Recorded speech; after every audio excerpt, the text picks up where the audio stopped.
NCERT example question. First question: a body is thrown vertically upward with a velocity u. The greatest height to which it will rise is. Objective questions है. सबसे पहले इस question में क्या है कि एक कोई ऑब्जेक्ट है जो इनिशियली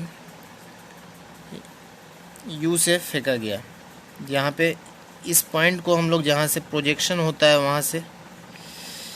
वहाँ पे हम लोग क्या मानते हैं, ओरिजिन मानते हैं. और इसको यहाँ से हाईएस्ट पॉइंट तक जाना है. हाईएस्ट पॉइंट तक जाने में क्या होगा, हाईएस्ट पॉइंट कब तक जाएगा, जब तक भी जीरो ना हो जाए. तो मेरे पास फार्मूला है V square minus U square is equal to 2s. एक है v is equal to U plus AT. Time से तो यहाँ मतलब नहीं है, यहाँ हमको हाइट से मतलब होता है. तो हाइट मानते हैं इसका h गया होगा कुछ यहाँ तक में, तो इसका यूज करेंगे इस. तो V square minus U square 2s. तो ये तो जीरो हो गया, जीरो का स्क्वायर माइनस यू क्वेश्चन में दिया हुआ है गिवन. और 2 इंटू माइनस जी हमेशा लेंगे क्योंकि अर्थ नीचे में होगा तो हमेशा इसके तरफ ही फोर्स लगेगा. एक्सेलरेशन ड्यू टू ग्रेविटी हमेशा नीचे की तरफ ही आएगा. तो minus G into height h.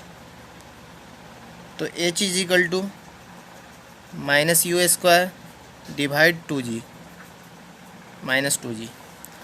Minus cancel हो गया, U square by 2g. Option number B is correct.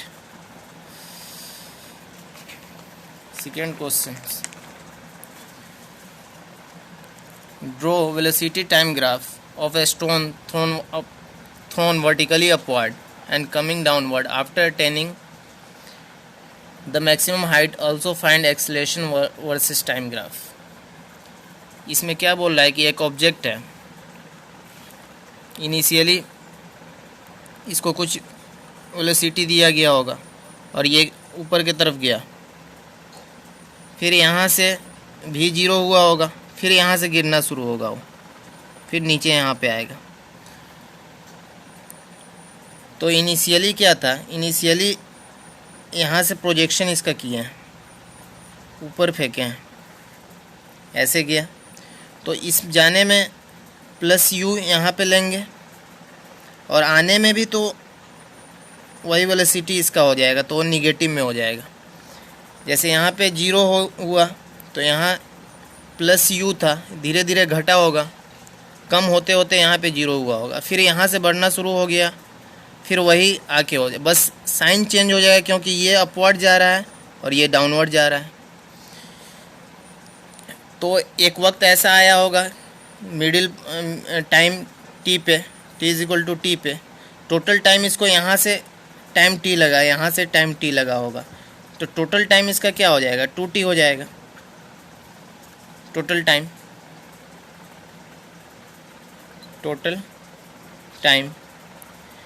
तो वेलोसिटी वर्सेस टाइम ग्राफ इसका करना है.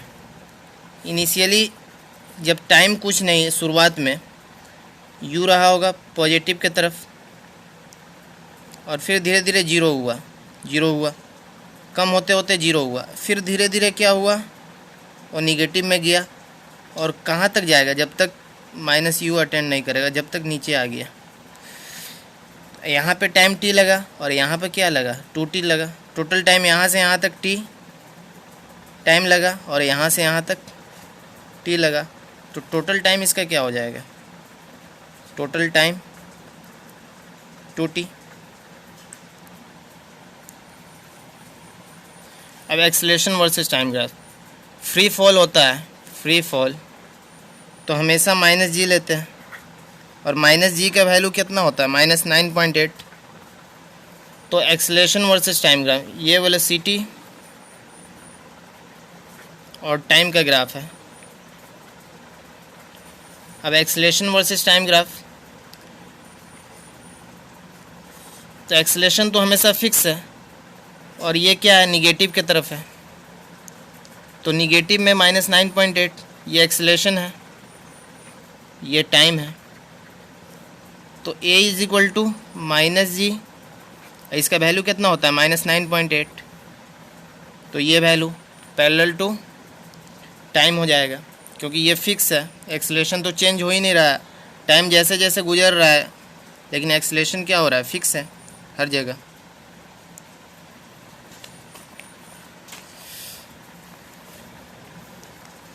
Third question, an object is dropped from rest at a height of 150 meter and simultaneously another object is dropped at 100 meter. What is the difference in their height after 2 seconds if both objects drop with same acceleration? How does the difference in height vary with time? सबसे पहले इसमें दो चीज़ है।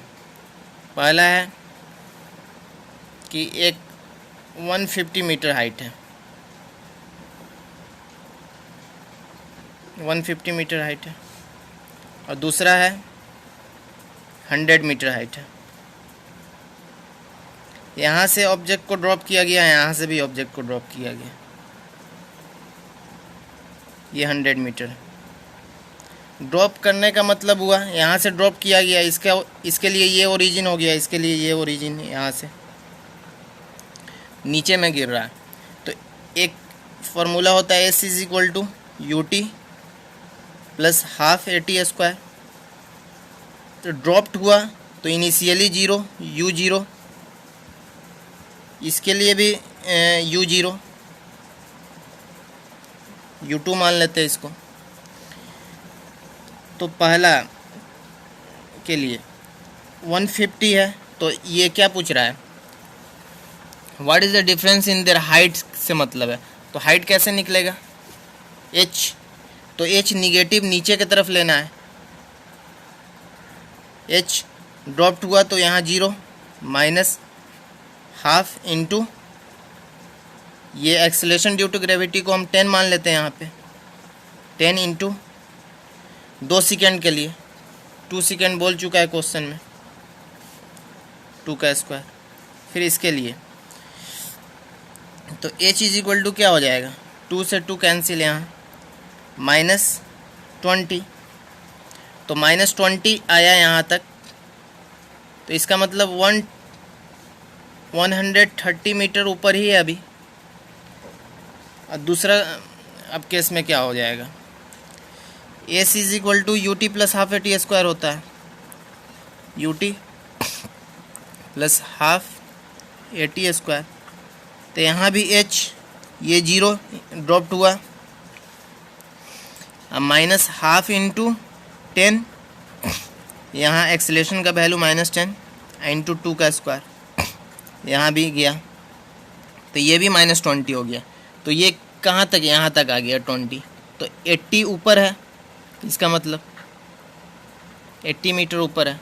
तो दोनों के बीच का difference क्या हो जाएगा, ये 130 हाइट पे है, ये 180 हाइट पे है, तो difference between height, difference between height 130 minus 80 metre, तो क्या हो जाएगा, यहाँ से 50 मीटर पे है। तो दोनों, एक यहाँ पे है और एक यहाँ पे है, दोनों के बीच का डिफरेंस 50 है।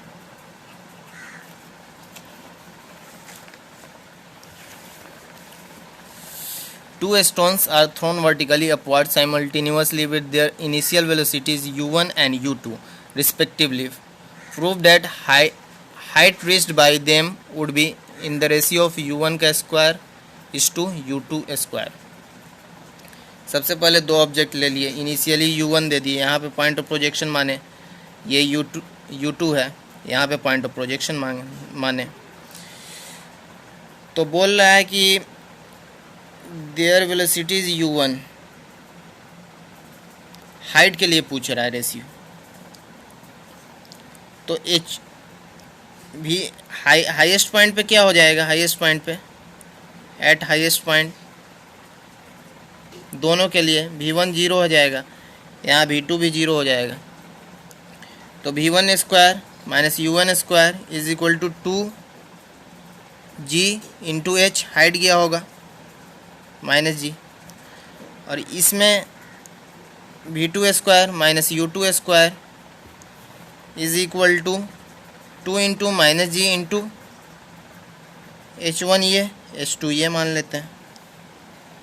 तो h1 हाइट के लिए क्या हो जाएगा, ये तो जीरो हो गया, ये माइनस u स्क्वायर u1 का square divided by minus 2g, ये क्या हो जाएगा, ये जीरो हो जाएगा, माइनस u2 का square minus 2g into h2।